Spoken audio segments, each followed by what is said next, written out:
What if the person you love is dying, and the only thing standing between you and saving them is your refusal to accept death itself? That's the unsettling, deeply intimate question at the heart of the Fountina film that disguises itself as a love story, but slowly reveals something far more profound, a meditation on mortality, consciousness, spiritual awakening, and the illusion of control. At first glance, you might think this is just another emotional drama about love and loss, but very quickly, something feels different. The narrative fractures, time bends, reality itself begins to dissolve, and before you realize it, you're no longer watching a linear story, you're inside a symbolic journey that moves between life, death, and what may lie beyond. This is where most viewers either disconnect or become completely obsessed, because this film doesn't hand you answers. It invites you into a mystery. We follow a man driven by one singular force, love, but not the kind of love that gently accepts reality, the kind that fights against it, the kind that refuses to surrender, the kind that looks at death and says, "No, not this time." And in that refusal, something powerful begins to emerge,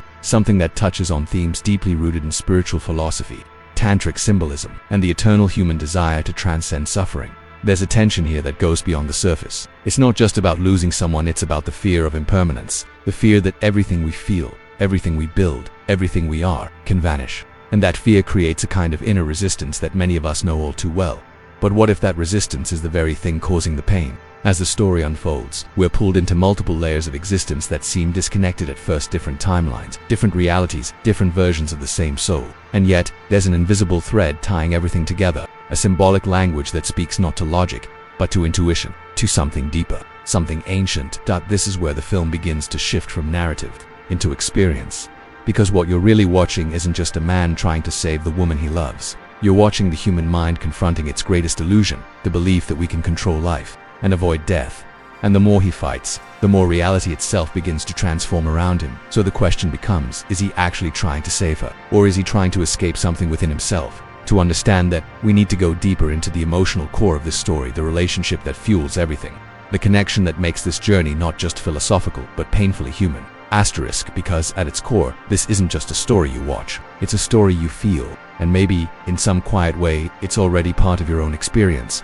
Maybe you've already faced that moment where love meets loss, where you wished you could hold on just a little longer, where letting go felt impossible, and that's exactly why this journey matters. So before we go deeper into this emotional and spiritual unraveling, take a second if this kind of reflection resonates with you. If you're drawn to themes like consciousness, transformation, and the deeper meaning behind life and death, gently tap the like button. It might seem like a small action, but it tells the algorithm that this kind of content deserves to reach more people who are also searching, questioning, feeling. And I'm really curious to hear from you. Have you ever felt that inner resistance to letting go, that desire to control what's slipping away? Comment below and share your experience. Sometimes, just putting it into words already begins to transform it. And if you want to keep exploring films like The Fountain through this deeper lens where cinema meets spirituality, symbolism, and inner awakening, consider subscribing to the channel, because what we're about to uncover goes far beyond this one story. It touches something universal. Now, to truly understand what drives everything in this film, we need to step into the emotional core of it all,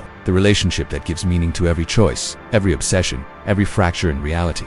There's something almost deceptive about the way The Fountain begins to unfold, because if you're not paying close attention, you might still believe you're watching a simple love story, a man and a woman, deeply connected, facing the inevitable. But then, almost imperceptibly, the film starts to slip through your fingers. The structure fractures, time stops behaving the way it should, and what once felt grounded in reality begins to dissolve into something far more symbolic, almost dreamlike. You're introduced to what seems like three separate narratives. In one, a conquistador in the past is searching for the tree of life, driven by devotion, by faith, by the promise of immortality. In another, a scientist in the present is desperately trying to cure the woman he loves, refusing to accept the limits of science, of medicine, of life itself. And then there's this almost surreal vision of the future, a solitary figure traveling through space, enclosed in a kind of living sphere, moving toward a dying star, as if drawn by something beyond logic, beyond time. At first, your mind tries to organize it, to categorize, to make sense of what belongs where. But the film resists that. It doesn't want to be solved, it wants to be experienced. And that's where the real shift happens. Because the moment you stop trying to control the narrative is the moment it starts speaking to you in a completely different way. And maybe that's intentional. Maybe the confusion you feel isn't a flaw, but a mirror. Because think about it, how often do we try to impose logic on things that are inherently emotional, spiritual, or existential? How often do we try to figure out life instead of actually living it? This film plays with that tension constantly. It pulls you into a state of uncertainty, not to frustrate you, but to soften your grip on needing answers. And as that grip loosens, something deeper begins to emerge. The conquistador's journey starts to feel less like a historical event and more like a myth, an archetype. The scientist's struggle becomes more than a medical quest, it becomes an obsession, a refusal to surrender, a battle against the natural flow of existence. And that figure in space, that silent, meditative presence, it starts to feel like something beyond identity, not a character but a state of consciousness. What if these aren't three different stories? What if they're three expressions of the same soul, moving through different layers of reality? This is where the film quietly challenges your perception, because instead of giving you a clear timeline, it offers you a kind of spiritual puzzle, one where past, present, and future don't exist as separate points, but as overlapping experiences, echoes of the same intention, the same desire, the same fear, and at the center of it all is resistance. Resistance to death, resistance to change, resistance to letting go. You can feel it in the way the scientist clings to his work, isolating himself, believing that if he just tries harder, if he just pushes further, he can outsmart the inevitable. You can feel it in the conquistador's blind devotion, willing to risk everything for the promise of eternal life. And you can even sense it in the silence of that future traveler, as if he's carrying the weight of every choice that came before him. There's a kind of urgency that connects all these layers, a quiet desperation, and it's deeply human. Because beneath all the symbolism, all the non-linear storytelling, all the visual poetry, there's a very simple, very raw truth. We don't want to lose what we love, and that fear, it shapes everything. It drives action, it distorts perception, it creates illusions of control, and sometimes it traps us in cycles we don't even realize we're repeating. This is where the film starts to blur the line between narrative and introspection, because as you watch these timelines unfold, something inside you begins to respond. You start recognizing patterns not just in the story, but in yourself. Moments where you held on too tightly, moments where you resisted what was already changing, moments where acceptance felt like defeat. And suddenly, the film isn't just telling a story anymore, it's asking you a question that doesn't come in words, but in feeling. What are you refusing to let die? Take a moment to sit with that, and if something comes up for you, something real, something honest, you can share it in the comments with a single word, attachment, or maybe fear, or even the name of something you've struggled to release. And if this perspective is opening something inside you, leave a like so this message can reach others who might be going through the same silent process. And consider subscribing if you want to keep exploring this space where cinema meets consciousness and spiritual awakening. Because from here, we're about to move into the emotional core that gives all of this meaning, the relationship that transforms this entire journey from a puzzle into something deeply personal, something almost impossible to ignore.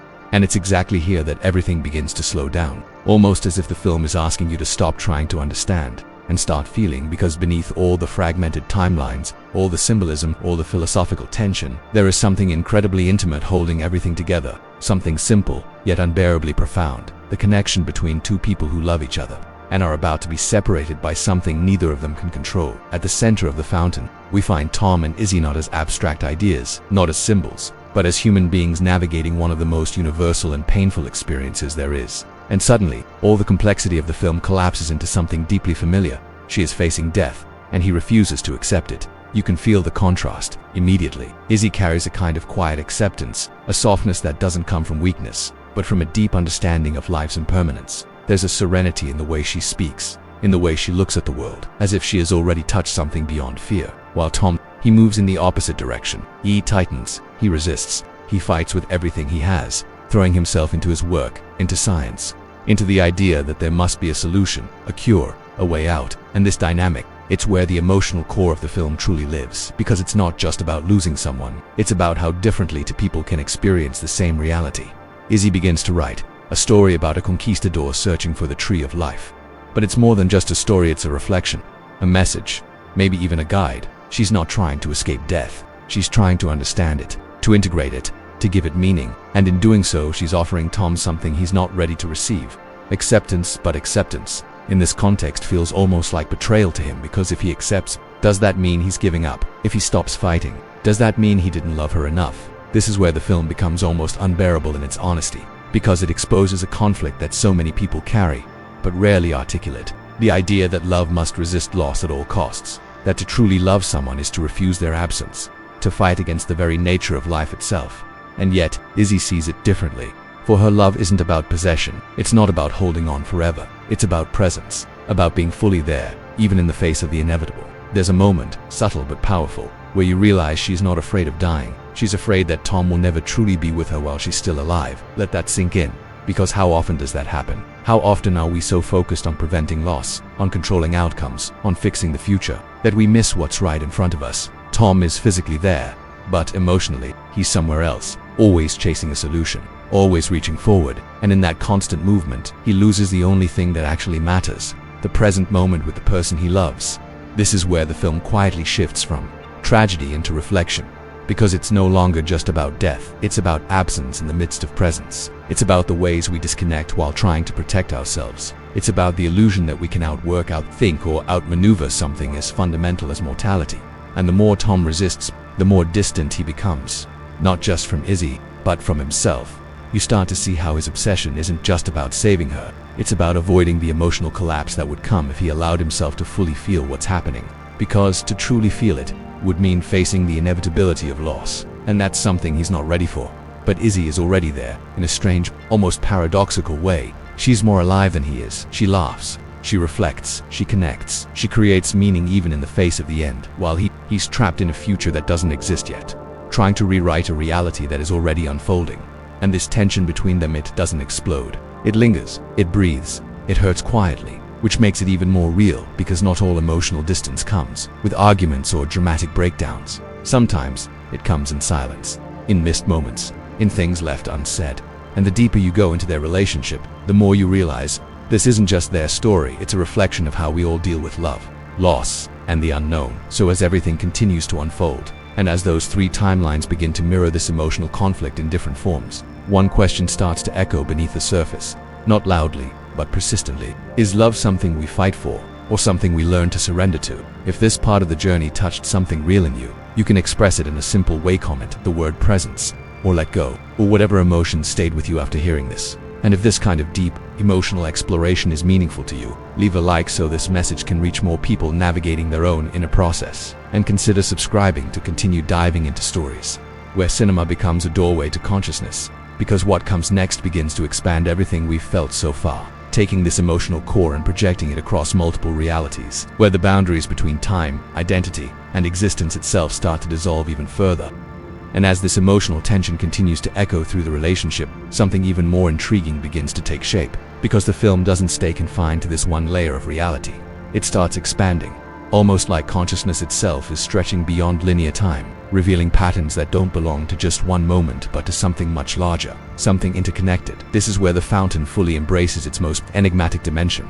The three narratives we touched on earlier, they begin to mirror each other in ways that feel too precise to be coincidence. The conquistador searching for the tree of life, the scientists desperately trying to cure death, and the solitary traveler in space, moving toward what seems like the end of everything. At first, they appear distant, separated by centuries, by context, by identity. But as the film progresses, those boundaries start to dissolve, and a new question emerges: not when these stories are happening, but what they actually are. Are we watching reincarnations of the same soul, different expressions of the same consciousness, navigating time, or are these projections symbolic representations of a single inner journey unfolding within the mind of the protagonist? Notice how the film never gives you a definitive answer. Instead, it plants subtle connections, repeated visual motifs, emotional echoes, the same longing expressed in different forms, the same resistance appearing across different lifetimes, or dimensions, or states of awareness. It's almost as if time itself is irrelevant here. And that idea, it changes everything, because if time is not linear, if past, present, and future are all happening simultaneously in some deeper layer of reality, then what we're witnessing is not a sequence of events, but a pattern, a cycle, a loop of consciousness trying to resolve something that remains unfinished.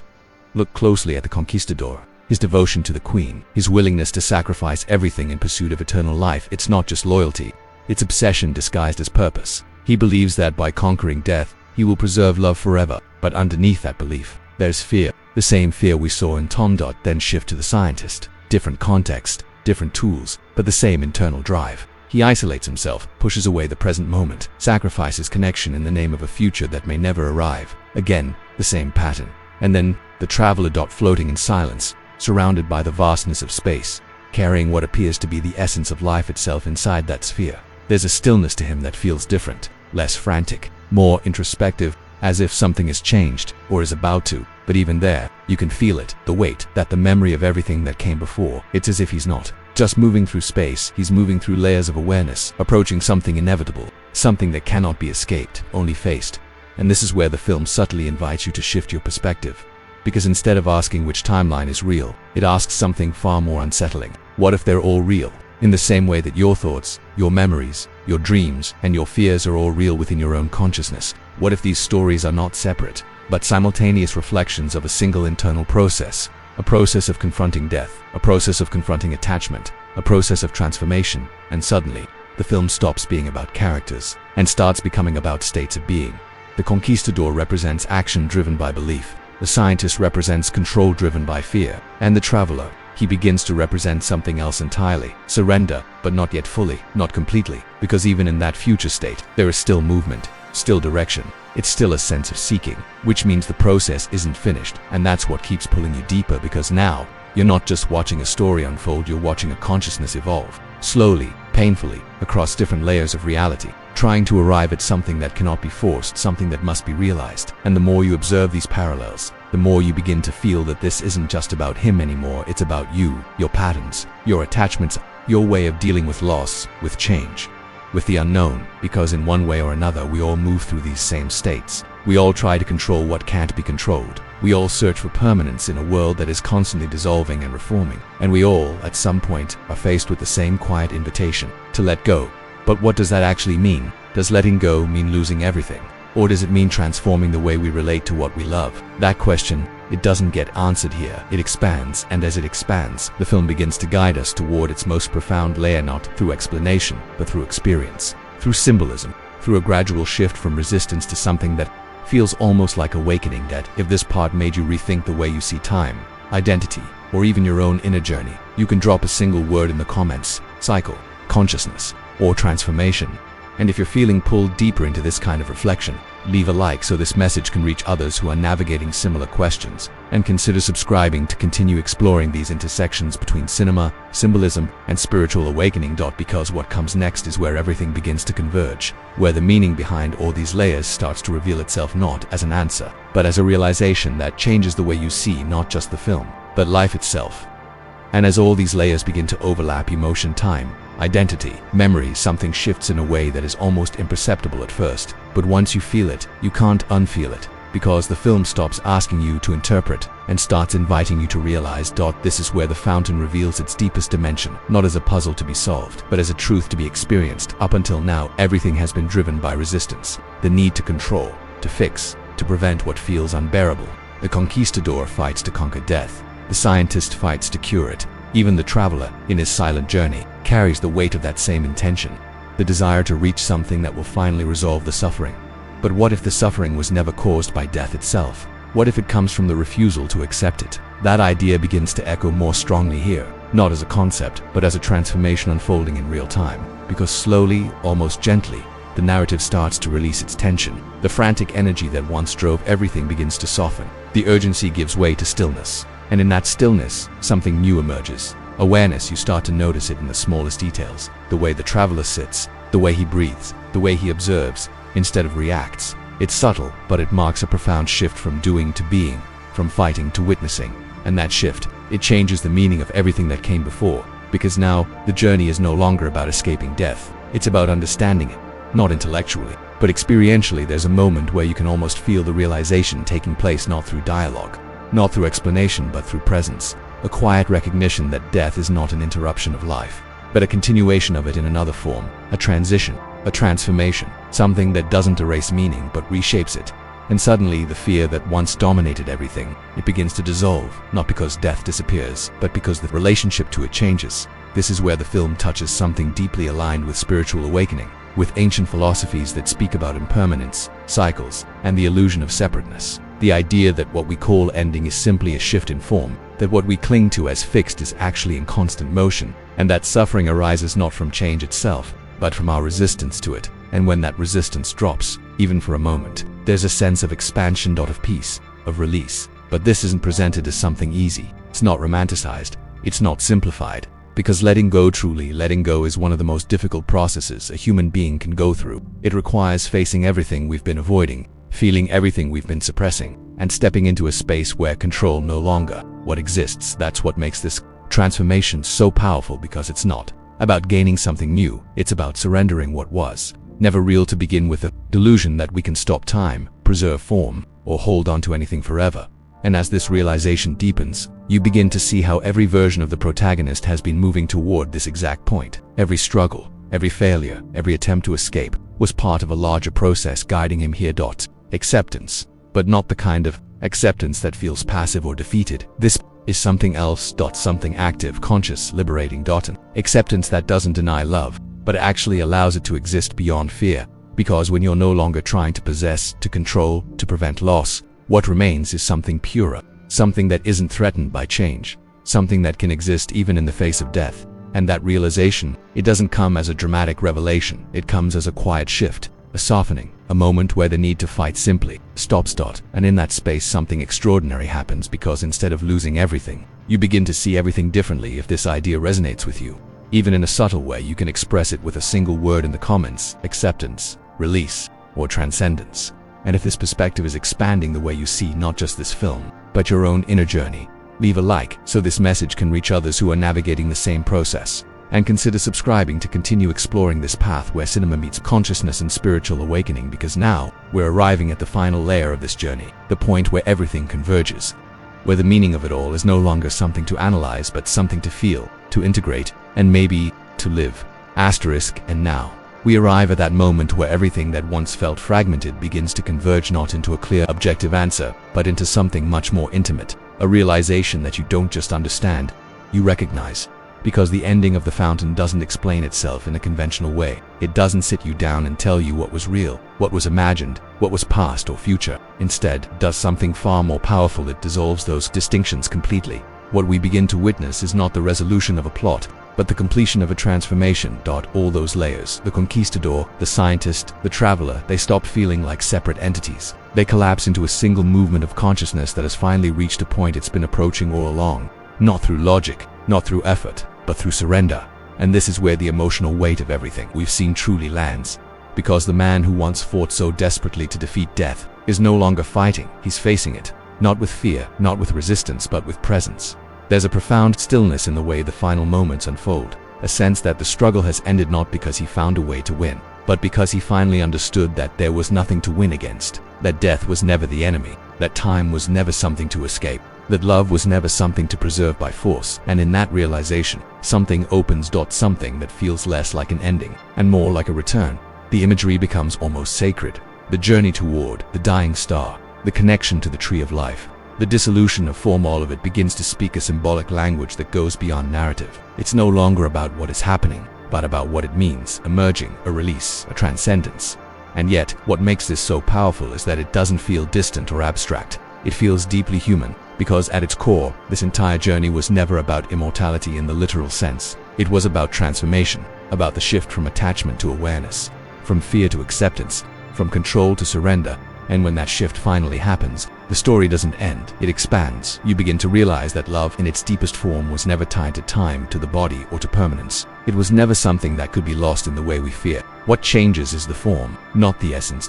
And that changes everything, because suddenly, letting go doesn't feel like losing, it feels like allowing life to move, allowing cycles to complete, allowing love to exist without needing to hold it in place. This is the quiet revelation the film leaves you with, not as a conclusion, but as an invitation to reconsider the way you relate to endings, to question the instinct to resist, to feel, maybe for the first time, that there is something beyond the fear of disappearance, something that continues, not as the same, but as something transformed.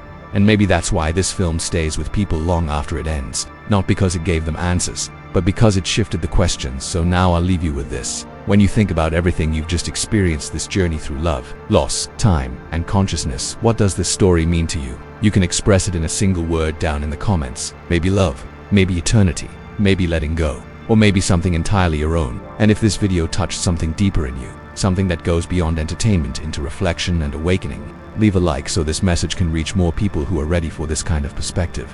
And consider subscribing to continue exploring stories where cinema becomes a mirror of the soul. Because in the end, it was never just about understanding the film. It was about understanding something within yourself that had been quietly waiting to be seen.